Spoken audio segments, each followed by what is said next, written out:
कहानी की शुरुआत में समंदर के बीचों बीच हमें एक शिप को दिखाया जाता है जिसका नाम होता है क्वीन मैरी, और यह वक्त होता है सन 1938 का, जहां क्वीन मैरी शिप के अंदर हमें एक कमरे में बहुत सारी लाशों को दिखाया जाता है। किसी ने इन सबको मार दिया था।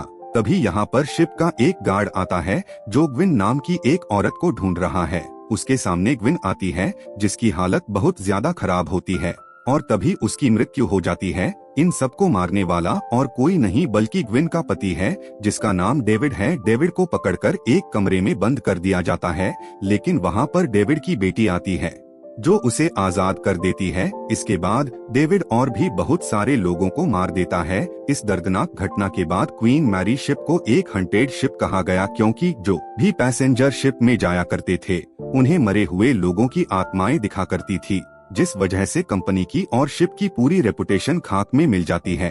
कई दशक बीत चुके हैं और आज क्वीन मैरी शिप को एक म्यूजियम के तौर पर इस्तेमाल किया जाता है। इसी शिप में एना नाम की एक लेडी अपने बेटे के साथ आती है। दरअसल वह इस शिप की रेपुटेशन को वापस लाना चाहती है, इसीलिए वो एक प्रोजेक्ट पर काम कर रही है जिसके तहत वह पूरे शिप को रिनोवेट करना चाहती है। यहाँ पर एना का हस्बैंड पैट्रिक भी होता है। हालांकि अब ये दोनों साथ नहीं रहते, लेकिन ये दोनों ही अपने बेटे से बहुत प्यार करते हैं। एना की शिप के कैप्टन के साथ मीटिंग होती है, इसीलिए उसका हस्बैंड अपने बेटे के साथ शिप के टूअप के निचले हिस्से में पहुंचते हैं।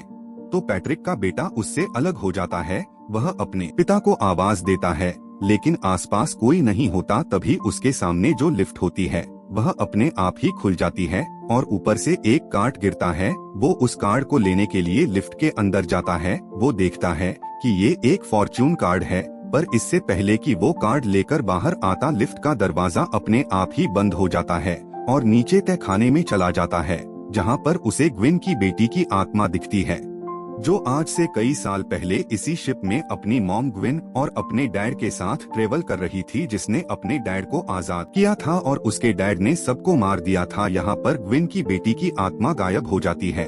एना का बेटा धीरे धीरे आगे बढ़ता है। वो एक पूल के पास पहुँच जाता है। वह इस बात से बेखबर होता है कि एक साया उसका पीछा कर रहा है। उसे एहसास होता है कि उसके पीछे कोई है, इसीलिए पलटकर उस साए की फोटो खींच लेता है। पर इससे पहले कि वह साया उस पर हमला करता, ग्विन की बेटी की आत्मा उसे धक्का देकर नीचे गिरा देती है।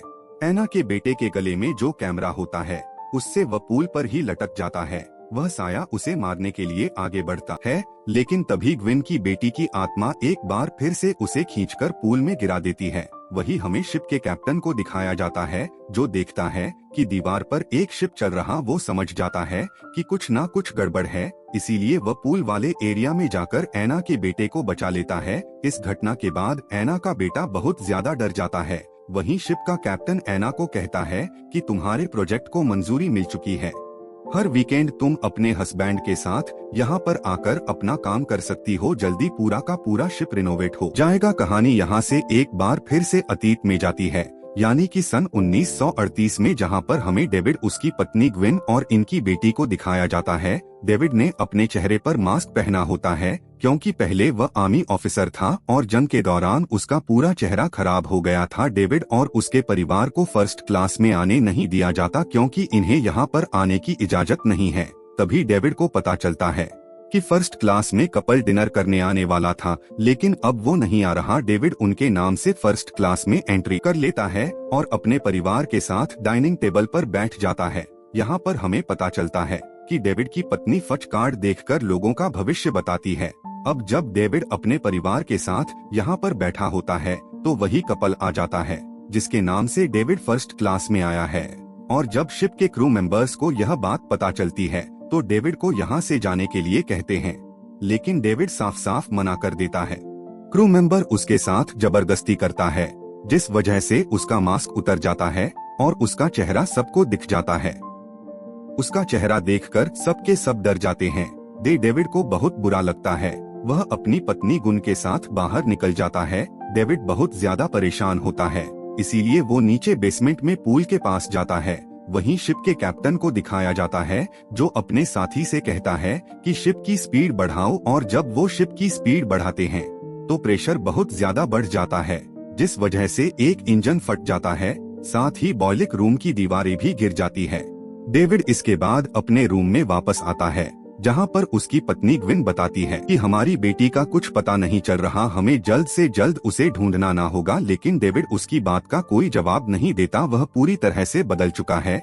साथ ही उसके हाथ में कुल्हाड़ी भी होती है। वो वॉशरूम में जाता है। उसकी पत्नी को उस पर शक हो जाता है, पर इससे पहले कि उसकी पत्नी कुछ करती, वह वॉशरूम से बाहर आकर कुल्हाड़ी से उस पर हमला करके उसे घायल कर देता है। आसपास के रूम से कई लोग उसके कमरे में आ जाते हैं, लेकिन डेविड उन सबको मार देता है। वहीं शिप के कैप्टन को दिखाया जाता है, जिसके पास उसका एक साथी आता है और डेविड के बारे में उसे बताता है कि डेविड ने कई लोगों को मार दिया है, लेकिन अब उसे पकड़ लिया गया है। पर कैप्टन की कुछ और ही परेशानी होती है, क्योंकि अब शिप का इंजन नहीं चल रहा, शिप में पानी भर रहा है। साथ ही कैप्टन अपने साथी को बताता है कि जब इस शिप को बनाया गया था तो कंपनी पूरी तरह से कंगाल हो गई थी, इसीलिए वो चाहती थी कि ये शिप लंबे टाइम तक चले, जिसके लिए कंपनी ने काले जादू का सहारा लिया और बॉयलिंग रूम की दीवारों के बीचों बीच एक आदमी को चिनवा दिया गया। और अब क्योंकि बॉयलिंग रूम की दीवारें टूट चुकी है तो उसकी आत्मा आजाद हो गई है और हमें उस आत्मा को किसी भी कीमत पर शिप से नहीं जाने देना होगा। दरअसल कैप्टन को पता चल चुका होता है कि वह आत्मा आजाद होकर डेविड के शरीर में पहुंच चुकी है और डेविड के शरीर के जरिए वह इस शिप से बाहर जाना चाहती है। और कैप्टन किसी भी कीमत पर अब डेविड को शिप से नहीं जाने देगा, क्योंकि अगर वह आत्मा चली गई तो यह शिप निश्चित तौर पर डूब जाएगा। वहीं डेविड को दिखाया जाता है जो भागने में कामयाब हो जाता है। वो लाइफ बोर्ड के जरिए यहाँ से भागना चाहता है, लेकिन कैप्टन वहाँ पर पहुँच जाता है। वो उस पर गोलियां चलाता है। कैप्टन का साथी उसे ऐसा करने से मना करता है। कैप्टन अपने साथी को मार देता है, साथ ही वह डेविड को भी गोलियां मारता है, जिस वजह से वह आत्मा शिप से नहीं निकल पाती और इंजन एक बार फिर से स्टार्ट हो जाते हैं।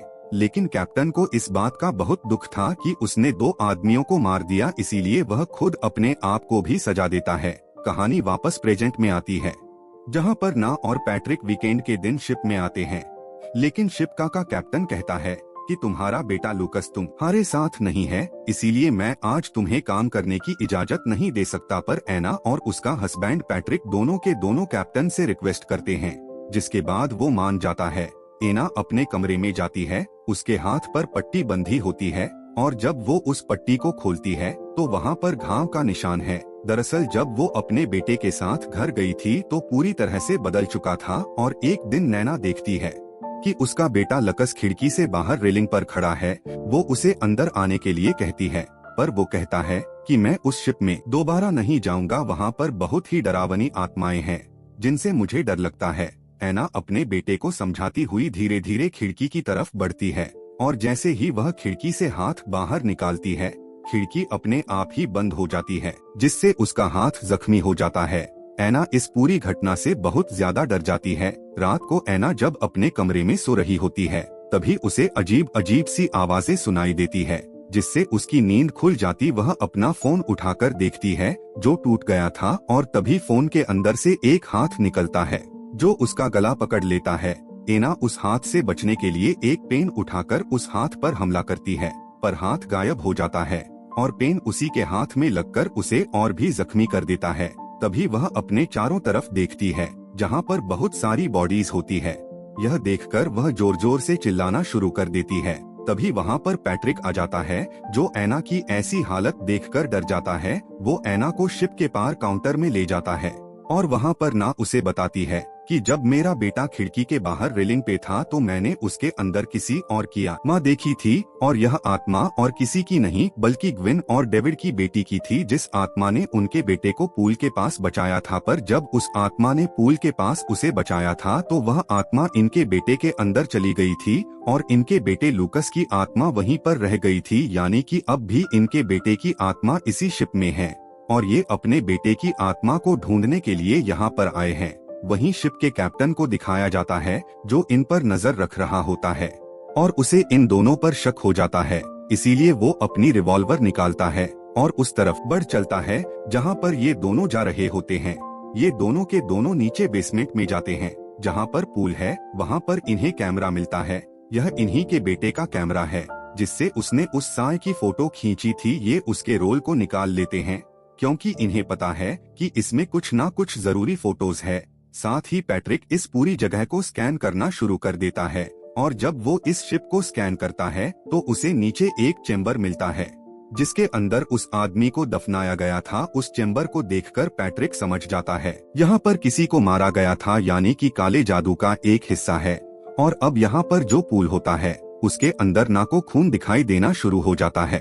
तभी वो अपने बेटे की आत्मा को भी देखती है, पर इससे पहले कि ये अपने बेटे की आत्मा की तरफ बढ़ते यहाँ पर शिप का कैप्टन आ जाता है जो इन दोनों को रोक लेता है। दरअसल शिप के कैप्टन को शिप के बारे में सब कुछ पता होता है। उसे यह भी पता होता है कि इनके बेटे के अंदर ग्विन और डेविड की बेटी की आत्मा चली गई थी और इसीलिए उसने इन दोनों को यहाँ पर बुलाया था ताकि अपने बेटे के साथ यहाँ पर आए और वह एक बार फिर से ग्विन और डेविड की बेटी की आत्मा को शिप में कैद कर ले। लेकिन यह अपने बेटे को यहाँ पर नहीं लाए। कैप्टन कहता है कि अगर तुम अपने बेटे को यहाँ पर ले आओ तो उसके अंदर जो आत्मा है मैं उस आत्मा को शिप में एक बार फिर से कैद कर दूंगा और तुम्हारे बेटे की आत्मा को तुम्हें वापस लौटा दूंगा। पर पैट्रिक साफ साफ मना कर देता है और उसे वह कैमरा रोल दिखाता है जिससे उसके बेटे ने फोटो खींची थी। वो कैप्टन से कहता है कि इस फोटो को मैं पूरी दुनिया को दिखाऊंगा और शिप की सच्चाई को सबके सामने उजागर कर दूंगा। इस बात से कैप्टन को गुस्सा आता है,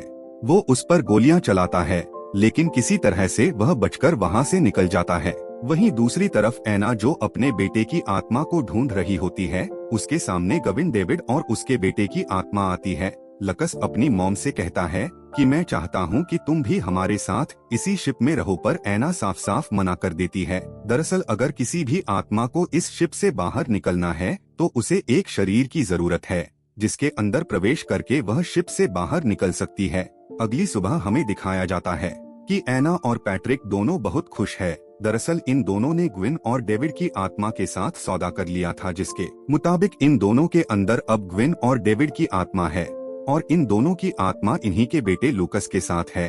शिप से बाहर निकलने से पहले कैमरा रोल को डस्टबिन में फेंक देते हैं, पर जैसे ही ये शिप से बाहर निकलते हैं पुलिस वाले इन्हें पकड़ लेते हैं क्योंकि इनके ऊपर इन्हीं के बेटे के कत्ल का इल्जाम होता है।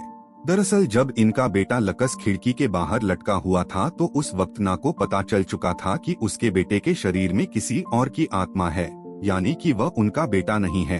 और ठीक उसी वक्त लकस का पैर स्लिप हो जाता है। वह अपने बेटे को नहीं बचाती जिस वजह से लकस ऊपर से गिर जाता, उसकी मृत्यु हो जाती है। और यह सब इनके नेबर ने देख लिया था जिन्होंने पुलिस को सब कुछ बता दिया है। इसीलिए पुलिस ने इन्हीं के बेटे के कत्ल के इल्जाम में इन दोनों को गिरफ्तार कर लिया। साथ ही शिप की सच्चाई कभी किसी को पता नहीं चलती। लोग उसी तरह से वहां पर म्यूजियम देखने आते रहते हैं जैसे पहले आया करते थे, लेकिन किसी को नहीं पता कि यहाँ पर एना, पैट्रिक और लुकस, इन तीनों की आत्मा आज भी एक साथ है। इसी के साथ यह फिल्म, यह कहानी यहीं पर खत्म हो जाती है।